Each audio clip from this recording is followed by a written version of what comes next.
Hey guys, I'm Traci Copeland and this is Good Moves with Well+Good.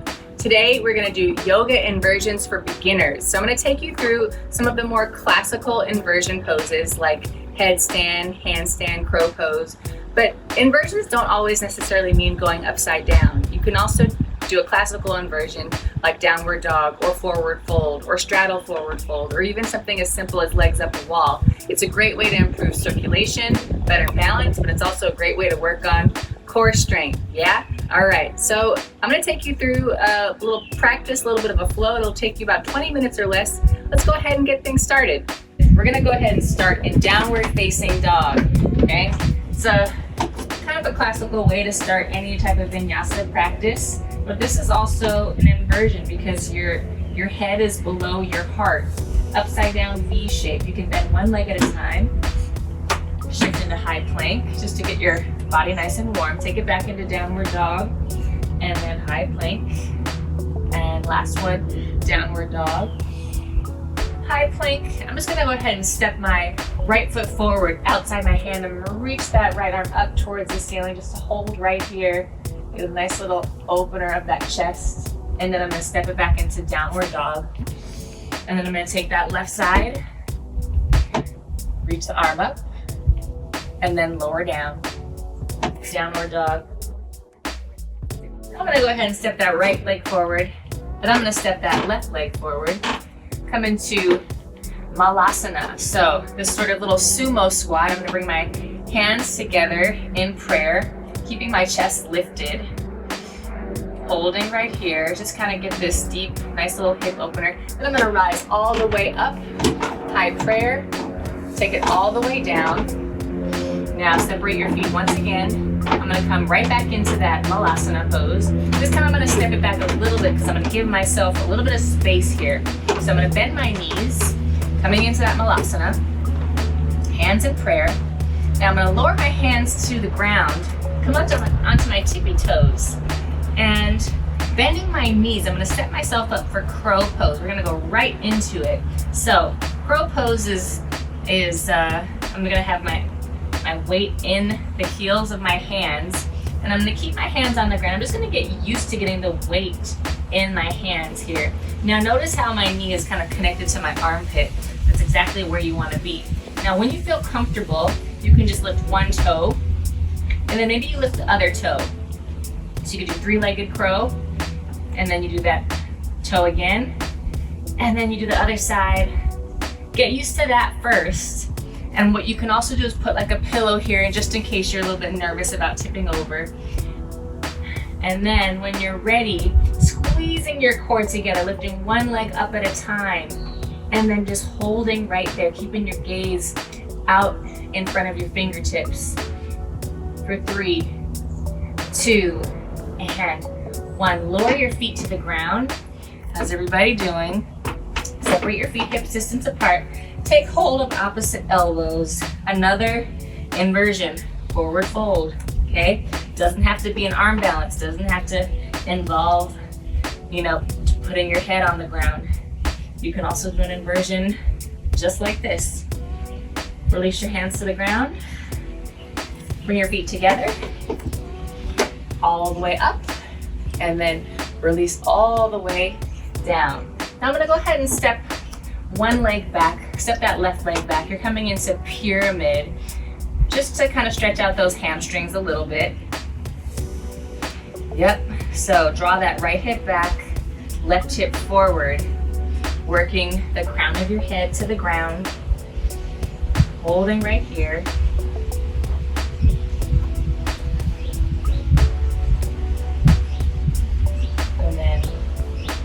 Go ahead and pivot. Taking forward fold, straddle forward fold. Another inversion involves mobility and some flexibility. Now, in my straddle forward fold, I can go as wide or narrow as I want. Now, the wider I get, it means that my forehead or the crown of my head is going to get a little bit closer to the ground, okay? And while you do that, you get used to getting the weight in your head, okay? Now you can hang out right here, having the weight in your head, but also I want you to have a little bit of resistance with your arms. So all of the weight isn't just in the crown of your head. I want you to transfer some of that weight to your arms, okay? Now, pressing the ground away from you with your hands, I'm gonna come onto the ball of my foot, both sides, and I'm just gonna slowly come all the way up into my headstand. Keep actively pressing the ground away from you. Notice how my arms are at about a 90-degree angle. Now, if you were doing this the right way, you should feel weightless. Your toes are right over your hips. Now, if this is a little too intense for you, you can also just get used to, again, come all the way down and get used to having the weight in your head. And then you just rock it forward and backwards a few times. And if it's too much to just be here on your mat, you can also do this against the wall. That way you have a little bit of a support system if you don't have anybody to spot or support you. Okay, let's go ahead and get the weight out of our heads. Woo!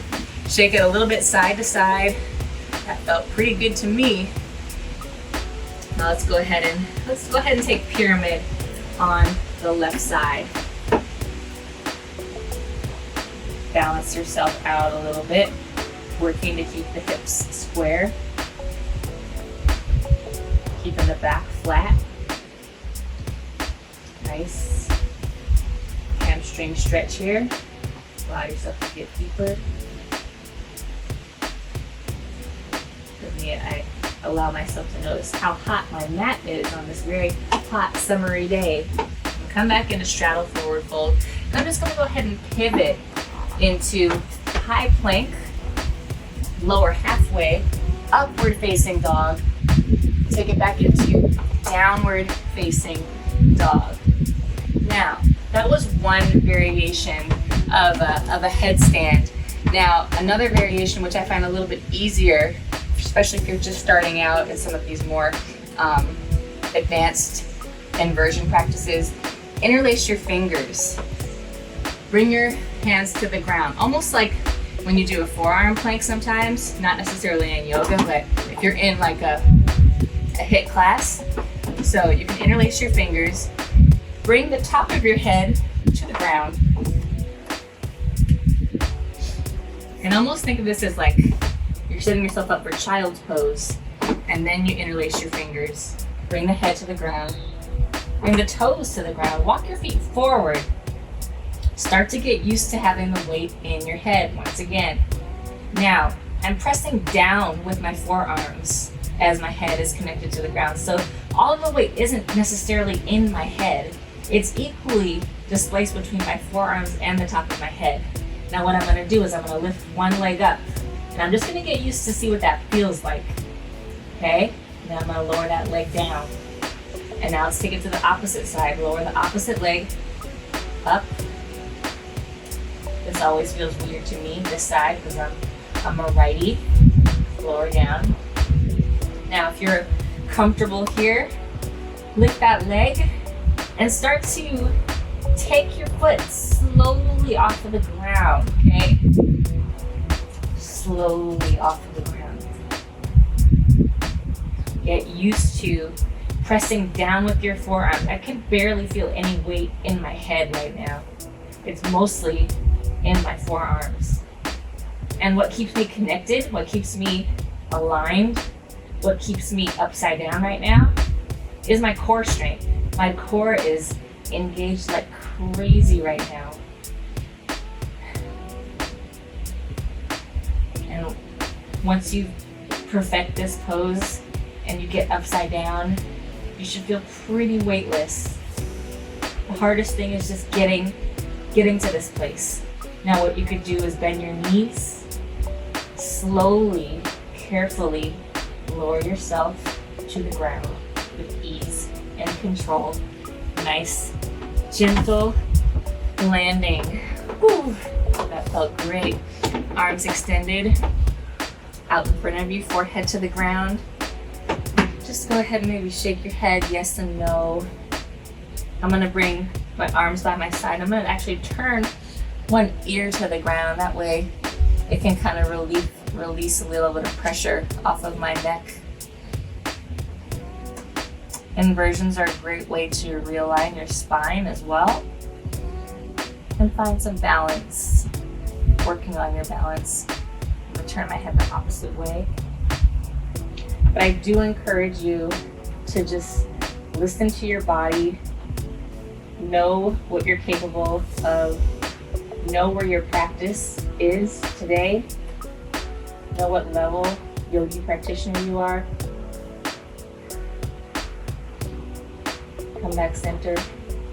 It's super important that you listen to your body for an inversion practice. I think it's easy to want to go upside down and do, some really cool poses, especially if you see somebody else doing it. It makes you feel like you're advancing to the next level.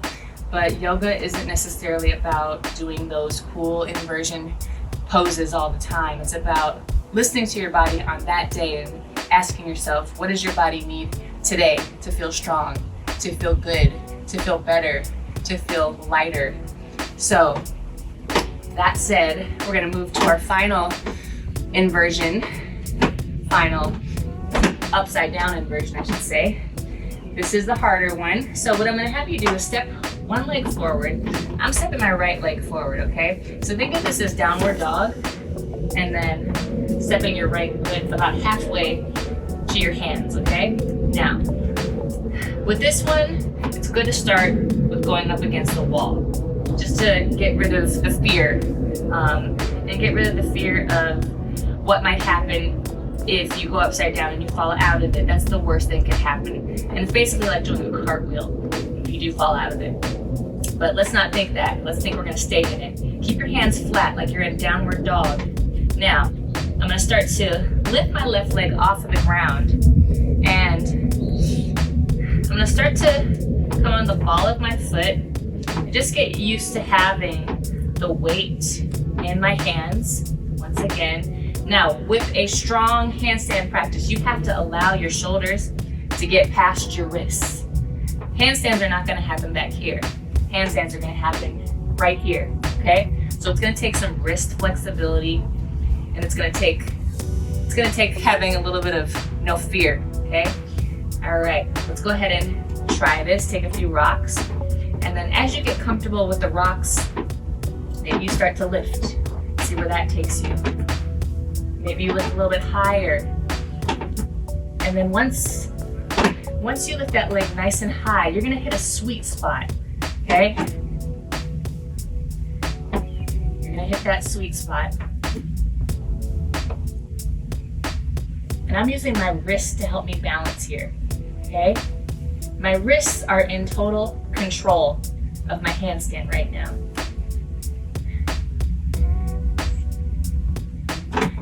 And that is how you get upside down. Now you can repeat that same exact thing on the opposite side. See which leg feels better. That leg always feels better for me. Now what I like to do after a handstand practice is give yourself a little bit of wrist love. So kind of flip your hands back and forth, almost like you're flipping pancakes. So turn your wrists forward, insides of your wrists, and then turn the tops of your hands on the ground. Get a little bit of a stretch going here.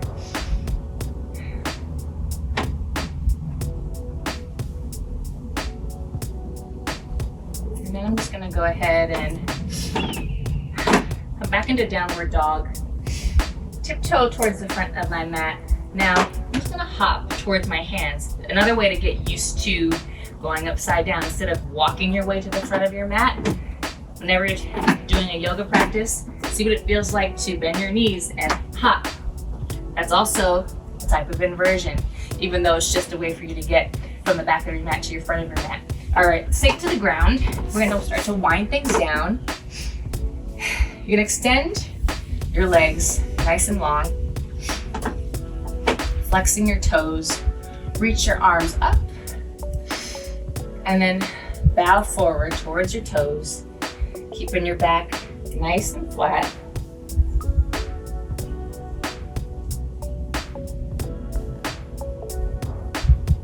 Now, slowly lower all the way down, ease and control.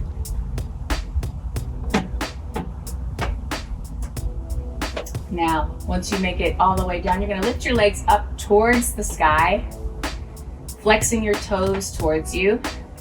And this is another type of inversion, a little bit more relaxing, more regenerative. Legs up an imaginary wall. I like this one because it doesn't involve a ton of effort. And one way that you can do this is right here on your mat, or you can actually just physically move yourself to a wall, put your legs up against it, and just close your eyes and just let gravity do its work. You can really feel the reverse effects of your blood flow, creating better circulation. Some way to make this a little bit more relaxing is to place a block or a blanket underneath your hips and get a little height out of those hips. It's just another way to make it super relaxing and enjoyable. Now I'm gonna lift my legs up and over, coming into plow pose, supporting my lower back here, drawing my chin to my chest, and then starting to lift one leg at a time. Point your toes, looking up, keeping your toes right over your hips. Just close your eyes for a moment. Start to relax. Another inversion, shoulder stand. Now with this one, you could play around with the shape, maybe even do something cool with your legs. Have fun with it.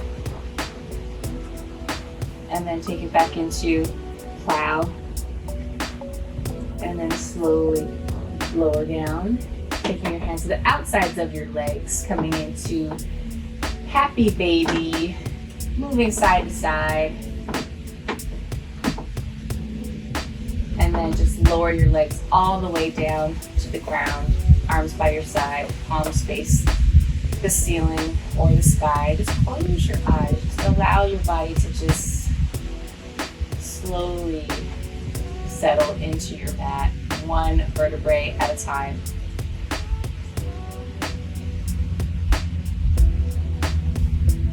Start to soften all of your energy.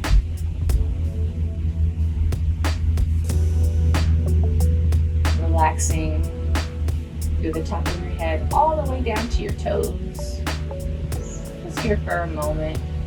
And then just bring your hands above your head, grabbing opposite elbows, bring your feet flat on the ground, knees together, just swivel your hips side to side.